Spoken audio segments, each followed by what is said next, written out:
Hello everyone, শীতকাল পড়ে গেছে আর ভেজ ডাল না খেলে চলে নাকি? আজকে আমরা বানাবো ভেজ ডাল। তো ফার্স্টে আমি মুগ ডালকে ভেজে নিয়ে সেদ্ধ করে নেব। কড়াতে দিয়ে দিচ্ছি সবজিগুলো, নুন হলুদ দিয়ে আমি ভালো করে এগুলোকে ভেজে নেব।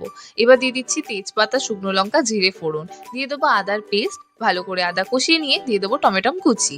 এবার আমি লঙ্কা গুঁড়ো, হলুদ গুঁড়ো, ধনে গুঁড়ো, জিরে গুঁড়োকে জল দিয়ে মিশিয়ে একটা পেস্ট বানিয়ে নিয়েছি। এটাকে ভালো করে আমি কষিয়ে নেবো। মশলা কষানো হয়ে গেলে দিয়ে দেবো সেদ্ধ করা মটর কড়াই। এবার দিয়ে দিচ্ছি ভেজে রাখা সবজিগুলোকে, ভালো করে আমি মিশিয়ে নেবো। মেশানো হয়ে গেলে দিয়ে দেবো আমার সেদ্ধ করা ডালটা, ভালো করে মিশিয়ে নিয়ে দিয়ে দেবো স্বাদ মতন চিনি আর কাঁচা লঙ্কা। এরপর উপর থেকে ছড়িয়ে দেবো গরম মশলা আর ধনেপাতা কুচো, আর একটুখানি দিয়ে দেবো ঘি। You can have it with steamed rice and masala begun bhaja. মশলা বেগুন ভাজার রেসিপি নিচে রইলো।